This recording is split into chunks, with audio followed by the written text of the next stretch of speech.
부모님 장례를 치르고 사흘째 되던 날, 수도권의 한 장례식장에서 형제 셋이 처음으로 목소리를 높였습니다. 아직 검은 상복을 입은 채였고 향 냄새가 차에 가시지 않은 빈 소복도에서였는데 그날 나눈 말들이 그 가족에게는 결국 마지막 말이 되었습니다. 이후 그 세 사람은 법원에서 다시 만났거든요. 어머니 기일에도 추석에도 설날에도 더 이상 같은 밥상에 앉지 않았고 서로의 자식들도 이제는 사촌이 아니라 타인처럼 자랐습니다.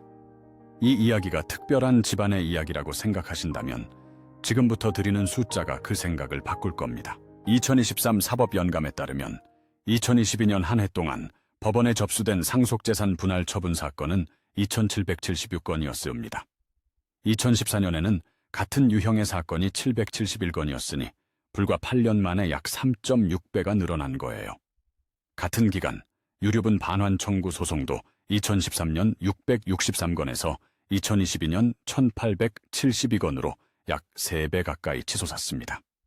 사법연감 추이를 보면 상속재판은 꾸준히 늘어온 반면 이혼재판은 감소세를 이어왔는데 이 두 흐름이 교차하면서 최근에는 상속재판이 이혼재판보다 많아진 흐름이 나타났습니다.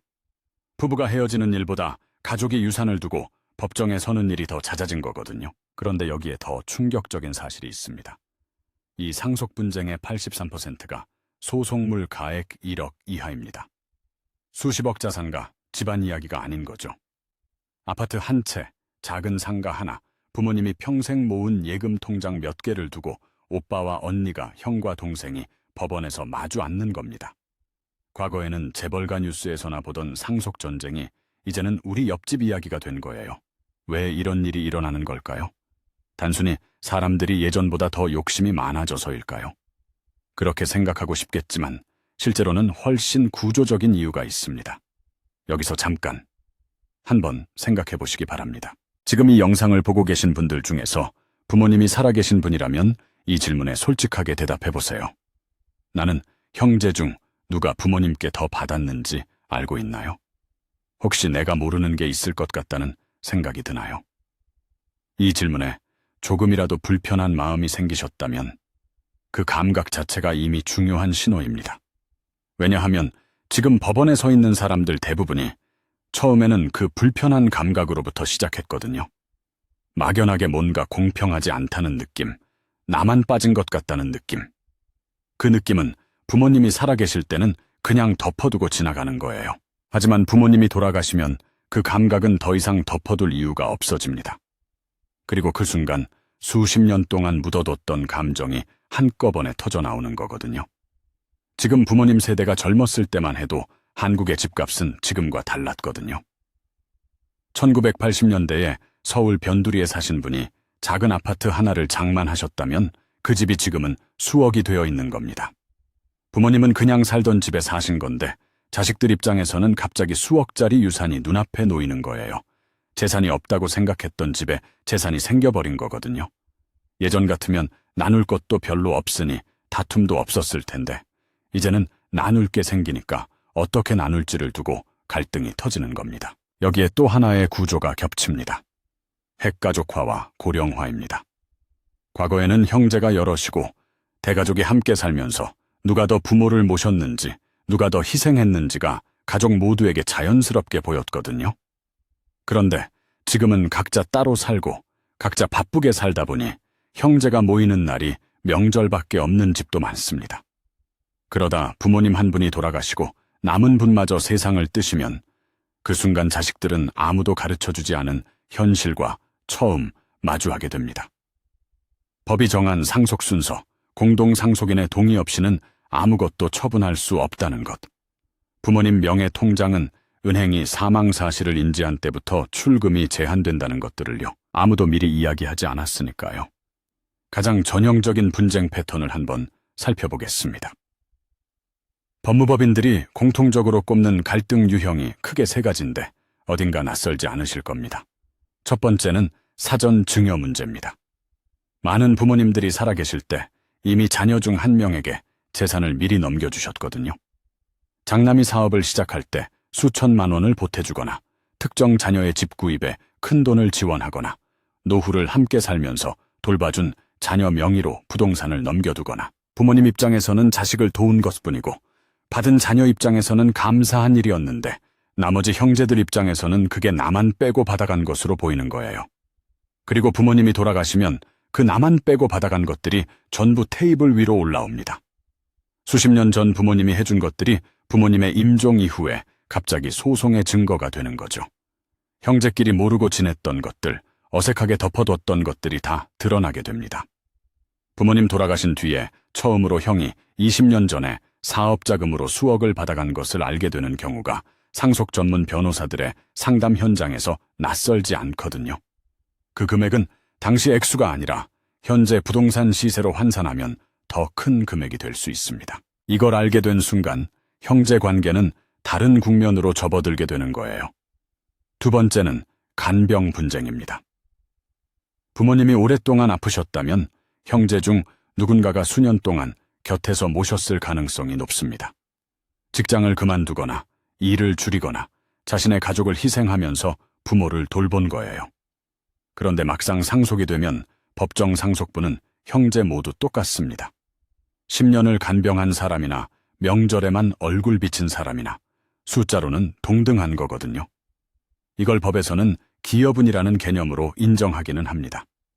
상속재산 유지나 증가에 특별히 기여한 상속인에게 추가로 인정되는 상속분이거든요. 장기간 간병, 무보수 가업 종사, 직접적인 금전적 기여 같은 것들이 기여분으로 인정될 수 있어요. 문제는 그걸 증명하는 과정 자체가 또 소송이 된다는 겁니다. 10년간 부모를 모신 것을 영수증과 통장 내역과 간병 기록으로 증명해야 하는 상황이 오는 거예요. 그 증명 과정에서 형제들이 돌아가신 부모님의 기억을 법정에서 서로 다르게 해석하고 반박하게 되는 거죠. 살아생전에는 입에 올리지도 못했던 것들이 법정 서면에 빼곡하게 기록되는 겁니다. 분쟁이 터지면 어떤 과정을 거치게 되는지도 알아두실 필요가 있습니다. 부동산이 포함된 상속재산은 공동상속인 모두의 동의 없이는 팔거나 처분할 수 없습니다. 그러니까 형제 넷이 공동으로 상속받은 아파트가 있다면 한 명이라도 협의에 동의하지 않으면 그 아파트는 팔지도 넘기지도 빌려주지도 못하는 상태로 묶여버리는 거예요. 그 상태에서 서로 소송을 걸면 판결이 날 때까지 그 집은 아무도 건드릴 수 없는 채로 세월이 흘러갑니다. 1심 판결이 나기까지 짧으면 1년, 항소까지 가면 2년에서 3년, 대법원까지 올라가면 그보다 더 걸리기도 하거든요. 그 사이에 감정은 더 쌓이고 변호사 비용은 눈덩이처럼 불어나고 정작 싸우는 금액보다 소송 비용이 더 나오는 아이러니한 상황이 벌어집니다. 그래서 전문 변호사들은 이렇게 말하거든요. 상속소송에서 진짜 이기는 사람은 없다고요. 받는 금액보다 잃는 게 더 많다는 걸 소송이 끝나고 나서야 비로소 깨닫게 된다는 겁니다. 세 번째는 배우자 변수입니다. 형제 관계는 원래 그럭저럭 사이가 좋았는데 각자 결혼을 하고 배우자가 개입하면서 갈등이 시작되는 경우가 많거든요. 형수나 재수씨, 형부나 매형이 옆에서 당신도 받을 권리가 있다고 말하기 시작하면 그때부터 형제는 가족이 아니라 각자 진영의 대리인이 됩니다. 어릴 때부터 같이 자란 형과 동생이 직접 싸우는 게 아니라 각자의 배우자가 앞에 나서서 싸우는 구도가 되는 거예요. 그리고 배우자가 개입한 싸움은 당사자끼리만의 싸움보다 훨씬 더 풀기가 어렵습니다. 왜냐하면 배우자는 그 가족 안에서의 오랜 감정이나 맥락 없이 순수하게 법적 권리와 금액만을 기준으로 판단하거든요. 그리고 한번 그 방향으로 굴러가기 시작하면 이미 되돌리기 어려운 상황이 된 거예요. 자, 그럼 이런 상황에서 법은 어떻게 작동하는 걸까요? 우리 민법은 상속인들이 받을 비율을 미리 정해두고 있습니다. 배우자가 있으면 배우자가 1.5, 자녀들이 각 1의 비율로 나누게 됩니다. 자녀가 셋이라면 배우자와 자녀들의 법정 상속 비율은 1.5 대 1대 1대 1이 되거든요. 전체 합이 4.5이니까 배우자는 약 3분의 1, 자녀 셋은 각각 9분의 2씩 나누어 갖게 됩니다. 쉽게 말하면 배우자가 33%, 자녀 셋이 각 22% 정도인 셈이죠. 그런데 부모님이 생전에 특정 자녀에게만 재산을 몰아줬다면 나머지 자녀들이 그걸 가만히 두지 않아도 된다는 게 법의 입장입니다. 이게 바로 유류분 제도예요. 유류분이란 쉽게 말하면 어떤 유언이 있든 어떤 생전 증여가 있든 법이 정한 최소한의 몫은 상속인이 돌려받을 수 있게 보장해주는 겁니다. 예를 들어 부모님이 유언으로 전 재산을 장남에게 남기셨다고 해도 나머지 자녀들은 자신이 받았어야 할 법정 상속분의 절반, 즉 유류분만큼은 돌려달라고 청구할 수 있는 거예요. 가령 어머니 재산이 9억이고 자녀가 셋이라면 유언이 없을 경우 셋이 3억씩 나누게 되는데 유언으로 장남이 전부 받게 됐다면 나머지 두 자녀는 각자 1억 5천만 원을 돌려달라고 청구할 수 있는 겁니다. 자신의 법정 상속분 3억의 절반이거든요. 이 청구를 유류분 반환 청구 소송이라고 부르는데 2013년 663건이었던 이 소송이 2022년에는 1872건으로 3배 가까이 늘었다는 건 그만큼 많은 가족이 이 법정 싸움을 선택하고 있다는 뜻입니다. 실제로 이런 사례가 있습니다. 한 가정에서 어머니가 세상을 떠나놨는데 생전에 자필로 유언장을 남기셨거든요. 장남에게 집을 주고 차남과 딸에게는 각자 예금을 나눠주겠다는 내용이었습니다. 그런데 장남이 받은 집의 시세는 4억이었고 차남과 딸이 받은 예금은 각각 3천만 원이었어요.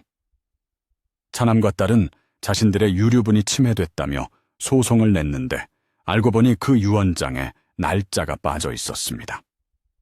법원은 유언 전체를 무효로 판단했고 결국 세 자녀 모두 법정 상속분대로 나누게 됐지만 그 과정에서 어머니를 함께 기억해야 할 형제들이 법정에서 서로를 마주하게 됐거든요. 어머니가 무엇을 원하셨는지는 이제 아무도 모릅니다. 유언장이 무효가 됐으니까요. 형식 요건 하나가 빠진 유언장이 가족관계까지 무효로 만들어버린 거예요. 중요한 건 이 소송에 시효가 있다는 점입니다. 부모님이 돌아가신 사실과 자신의 유류분이 침해됐다는 걸 안 날로부터 1년 안에 청구해야 하고 상속이 시작된 날로부터 10년이 지나면 그 권리 자체가 사라집니다.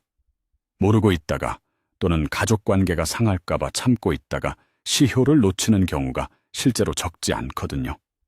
억울한 걸 나중에 알게 되더라도 이미 그 권리를 되찾을 방법이 없어지는 거예요. 여기에 꼭 알아두셔야 할 것이 또 있습니다. 생전 증여, 즉 돌아가시기 전에 미리 주신 것도 유류분 계산에 포함될 수 있다는 거예요. 사망 1년 이내의 증여는 원칙적으로 포함되고 공동상속인들 사이의 증여는 원칙적으로 시기와 관계없이 유류분 계산에 산입됩니다. 그러니까 20년 전에 장남에게 준 사업자금도 10년 전에 딸 이름으로 해준 집 계약금도 유류분 계산 앞에서는 전부 꺼내야 할 수 있는 거예요. 다만 2026년 시행된 개정민법에서는 부모님을 오랫동안 부양하거나 상속재산 형성에 특별히 기여한 대가로 받은 증여는 이 산입 대상에서 제외될 수 있는 길이 열렸습니다. 간병을 이유로 받은 증여라도 무조건 반환하라는 결론으로 가지 않을 수도 있다는 거예요. 오래전 일이라고 안심할 수는 없지만 그 맥락이 무엇이냐에 따라 결과가 달라질 수 있게 된 거거든요. 그리고 그 계산에 쓰이는 금액은 당시 가격이 아니라 상속 개시 시점, 즉 부모님이 돌아가신 시점의 시세를 기준으로 합니다.